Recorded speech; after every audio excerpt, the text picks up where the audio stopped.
மக்களே, இந்த வீடியோவில் வந்து சப்போட்டா அறுவடை தான் காமிக்க போகிறேன்.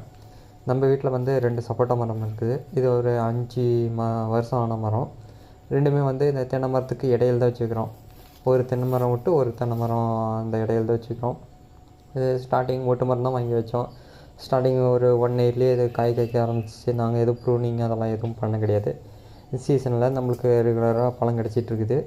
சீசன்னால் நம்மளுக்கு 365 நாளில் ஒரு மந்த்து மட்டும் நம்மளுக்கு காயாக இருக்கும். அது பூ வச்சு காய் வைக்கிறதுக்கு டைம் எடுக்கும்.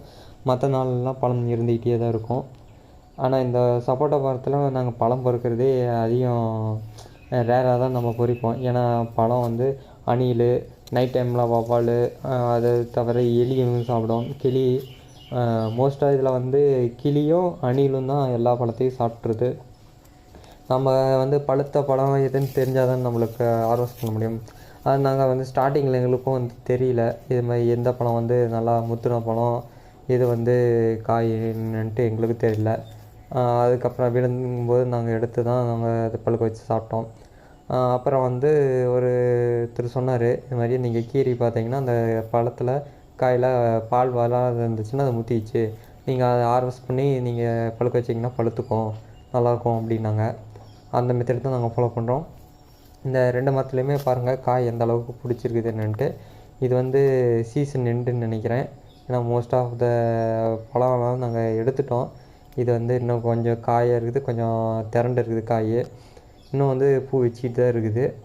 இதில் வந்து நாங்கள் ஒரு 60 பழத்துக்கு பக்கமாக இருக்கும். நம்ம எடுத்தோம் லாஸ்ட்டாக இப்போ எடுத்தோம். ஒரு மரத்தில் மட்டும்தான் பிச்சேன். இன்னும் ஒரு மரத்தில் வந்து இப்போ தான் வந்து காயாக தான் இருக்குது. இன்னும் ஒரு 15 days ஆகும்னு நினைக்கிறேன். நிழல் தான் இருக்குது. நாங்கள் அந்தளவுக்கு பராமரிப்பு எதுவும் தண்ணி தென்னை மரத்துக்கு விடும்போது போகும். உரமும் எதுவும் போடுறதில்ல. அது தானாக தான் வந்துகிட்ருக்குது. நம்மளுக்கு இன்றைக்கி வந்து எவ்வளோ ஹார்வெஸ்ட் பண்ணியிருக்கேன்னு கடைசியாக உங்களுக்கு ஃபோட்டோ அட்டாச் பண்ணியிருப்பேன், பாருங்கள். எந்தளவுக்கு காய் பெருசாக எவ்வளோ பழம் ஹார்வெஸ்ட் பண்ணியிருக்கிறேன்னுட்டு. இது மாதிரியா இன்னும் நிறையா பழம் ஹார்வெஸ்ட் பண்ணுறது நான் வீடியோ எடுத்து போடுறேன், பார்க்கலாம். நீங்கள் சப்போட்டா பழம் ஹார்வெஸ்ட் பண்ணுறீங்கன்னா அந்த டைமில் ஒரு பக்கெட்டில் தண்ணி எடுத்து வச்சுக்கோங்க. ஏன்னா பழம் நம்ம பறிக்கும்போது அது பால் வரும். அது காயிலையும் பட்டு பிசு பிசுன்னு இருக்கும், கையிலையும் படும். நீங்கள் அதை பறித்து அந்த பக்கெட்டில் போட்டிங்கன்னா அந்த பால் வந்து பழத்தில் ஒட்டாது. பழம் வந்து நல்லா பார்க்க ஷைனிங்காக இருக்கும்.